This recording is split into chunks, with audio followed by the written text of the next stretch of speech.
All right. Well, good evening. Wow, what a heck of a game. What an ending. We had all the theatrics today. Really thankful for our fans. Gave them a game ball today that really affected and impacted the game all game long. That was the energy in the stadium all afternoon was really, really cool. Proud of our players, the determination, the resolve, the grit, their ability to overcome, keep fighting back, keep striking. Told them at halftime, this is going to come down to the last drive of the game. And don't worry about what happened in the first half, good or bad. All that matters is what we do the next 30 minutes. And, make your plays when you have the opportunity to. And they're not going to be a whole lot of them to be had. But, man, at the right time, we got to complement each other. And I really, no doubt about it, I really love the way we played defensively in the second half. Thought we were outstanding all game long in our special teams. Again, 3 out of 3 in field goals. Our coverage units were fabulous. I mean, our guys really strained. It's one of the better return units in college football. And they did a great job and with their strain and effort and physicality covering. And then Sategna did a really nice job possessing the ball. And then Grayson Miller, I don't know what his average is since he took over a couple of weeks ago, but 5 punts for just south of 55 yards a punt, and what a huge impact that had, from a field position standpoint, had in the game. It wasn't always pretty. That's football. You're playing good people. But really, I felt like our defensive line, we talked about going into the game, the non-negotiable that has to happen for us to win this game is when the storyline has to say, y'all played your butt off, and affected both the run game and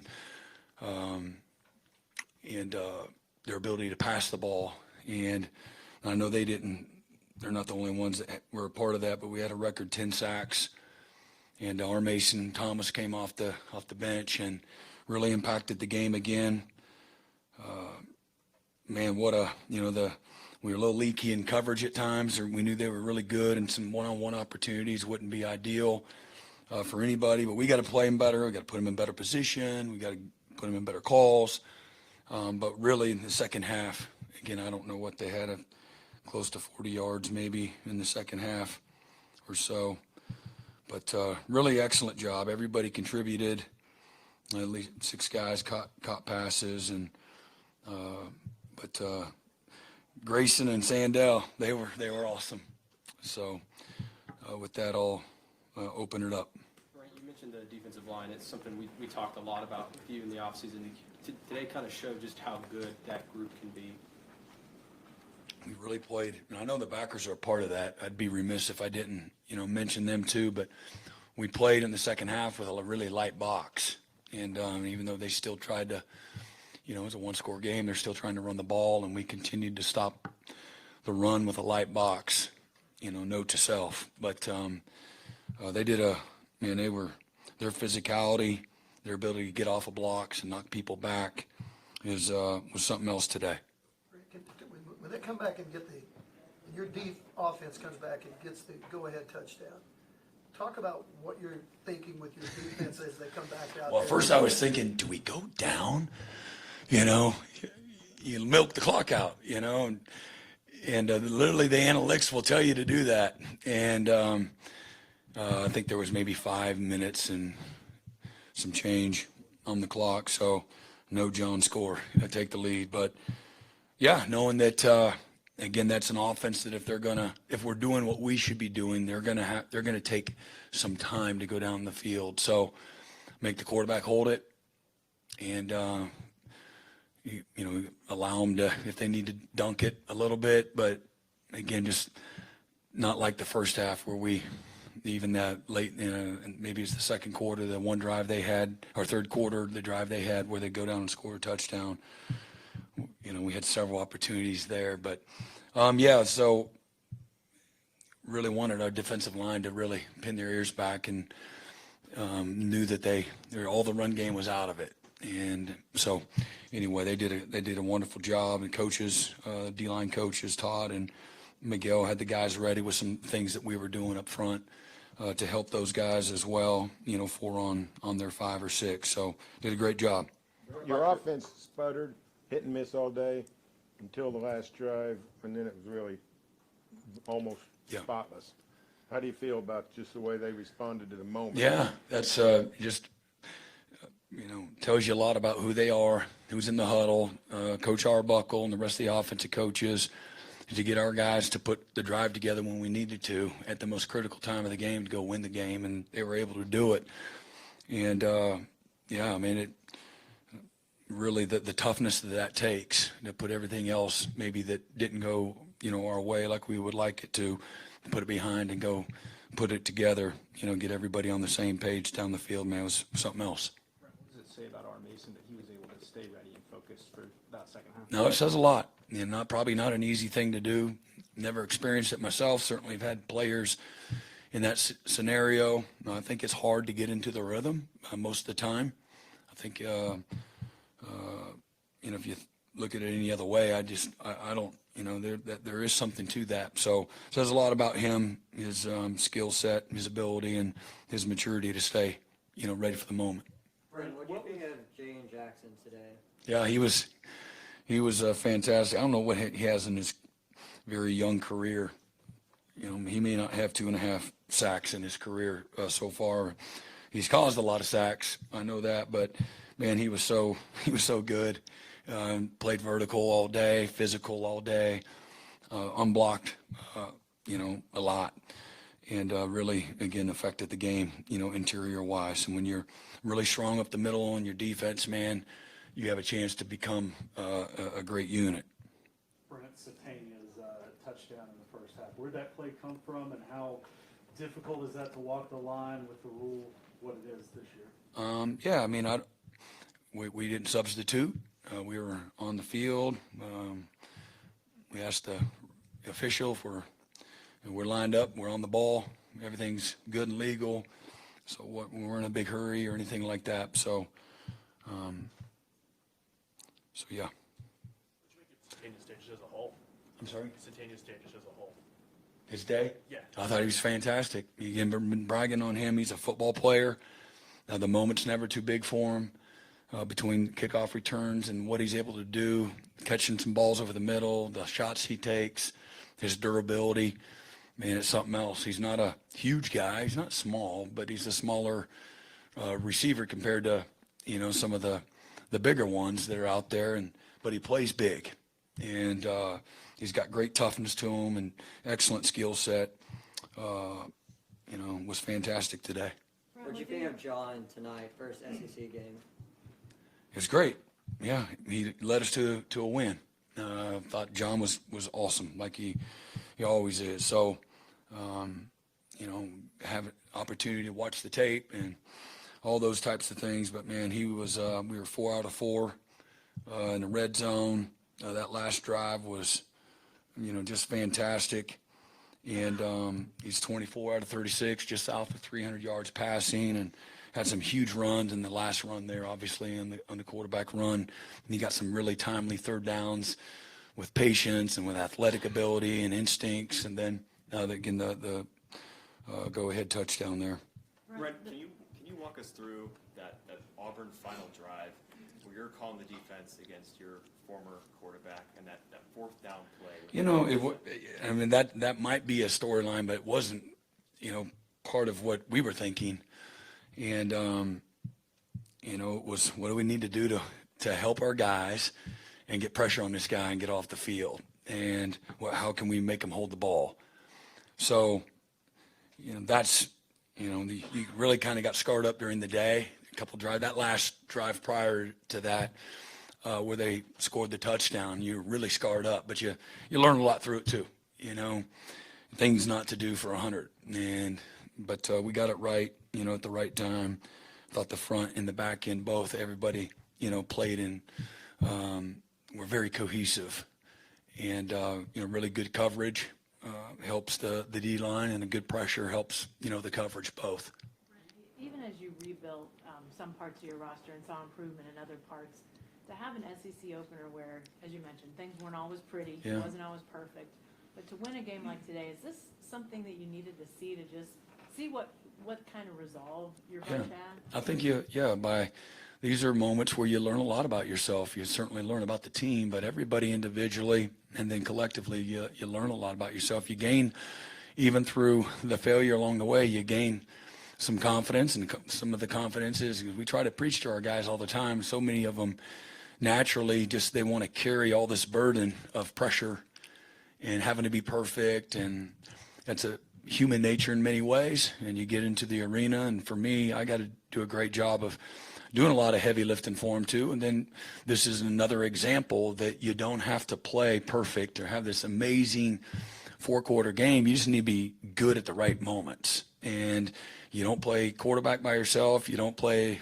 corner by yourself. It takes everybody, coaches and players included. And again, I've been talking about my favorite part of this team is just all three phases, the entire team collected. I think the sum of all of our parts, gives us an opportunity to have a pretty dang good football team. And might be a little light here. We need a little bit better there, but that's not the game of football. It's all of us together. And so we'll get better. There's plenty of bad, on the field today. But that's how you get better. Man, you got to get exposed on game day. I'm thankful for victory, through all of that. And, now the challenge is going into a bye week comes at a great time. We got to get some guys healthy. And we had a handful of some ankles going into the game. And we're going to get some other guys back for our next game, provided there's no setbacks. So really looking forward to getting some additional players that have been held out here the last, period of time to get them back on the team because they can help us win. Along those lines, you had a few guys banged up on the offensive line, but just how did you see that group kind of battle through that? Yeah, again, that was I think Auburn was one of the better sack teams and disruptive teams the last, few weeks to start the year. No surprise, we know they're very talented. And I think we held them to one sack and gave the right time. We were able to get into sync and do a really good job. So that was a good defense that we played, and I thought the O-line, played, pretty dang good. Brent, it was a struggle, or it's difficult to rush the ball today. But it looked like you guys, especially in those drives in the 4th quarter, found other ways with this short passing game. You've talked about this before with Ben's offense, that the short passing game can act like runs. Was that kind of what it was like today? Yeah, you look at the NFL, that's the NFL. The efficient offenses do really well catching the ball and getting rid of it. And so efficiency is staying on schedule, being able to throw it and catch it. Some of it's, ways to put people on their heels and keep people off balance, but staying into a rhythm offensively. And it's not always there. The windows are small. You go against good people. The gaps are smaller. The windows are smaller. The time is less. You're on the clock, and it's a very fast clock. So, you have to be timely in your execution and physical at the right moments too. And I thought we really were. For me, it's just battling and believing and finding a way, figuring it out. And, you can't put a value on that. Brent, how much of today was a learning moment for a guy like Cortland Guillory and the trust you have in him to keep putting him out there? No, we've seen them all. All the great ones will have a day that, man, you'd like to have back. You just want to go somewhere and hide. And, hey, coach, can you give me a safety? And so I can help him too. It is not all on him, but this will help him. He's a really tough kid. He's really prideful, and he made some plays there, late, and was in great position doing the things that we needed to do too that don't show up on the stat sheet as well. So, but he'll be all right. As a secondary that played quite a bit for you too, Yeah. safeties and left corners. Yeah, coaches did a good job trying to keep people fresh. And then we got a lot of good quality players that, deserve to play. And so I think, being conscious of the morale of the team and all the hard work that guys put in, the greatest reward they can have is to play. That's what they love to do. So I thought that they did a nice job of, mixing it up, keeping guys fresh in the game. That'll really bode well as we continue to try to build our team and develop and improve, throughout the year. Those will be really meaningful snaps. Brent Jackson was tasked with handling the incredible pressure just because of the situation, and then the incredible pressure your defense put on him. I think 19 times you either sacked him or flushed him. How do you feel he held up under that pressure? Yeah, I mean, he's got amazing courage and toughness, and he's going to have plenty of amazing days. He had some amazing moments today, some great moments today. And he's still just a baby, all of his best days are in front of him. He's a young player and incredibly talented, great leader. And again, for me, I don't even have his stats, what he did. I know we sacked him 10 times, but other than that, he made a great play. He made some guys miss in the open field. I think he led all the college quarterbacks with the most missed tackles, forced missed tackles, and he did that to us today. So he's got great days in front of him. I'm just glad that at the right time, we made the plays on him when we needed to. Is there something about this defense, chemistry, a collective, something that overcomes just having a leader or two here or there? Because it seems like they all kind of take that role on. Yeah, we got great depth of leadership. They're very invested. That's what I would say. I think there's a responsibility that goes with that, the expectation and responsibility that goes with that. But when you're that invested, man, you're not willing to concede.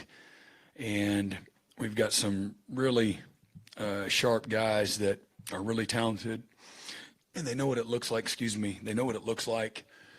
They've had some great examples of guys that know how to lead. Use guys like Billy and Danny, Ethan Downs, Woody, Washington, and they've passed that torch. But we've got, great maturity, on that side of the ball. And as we said, 7 guys that this is year 4 for them. And then the other guys that we've brought in are also have those qualities as well. After the game, and if so, what'd you tell him?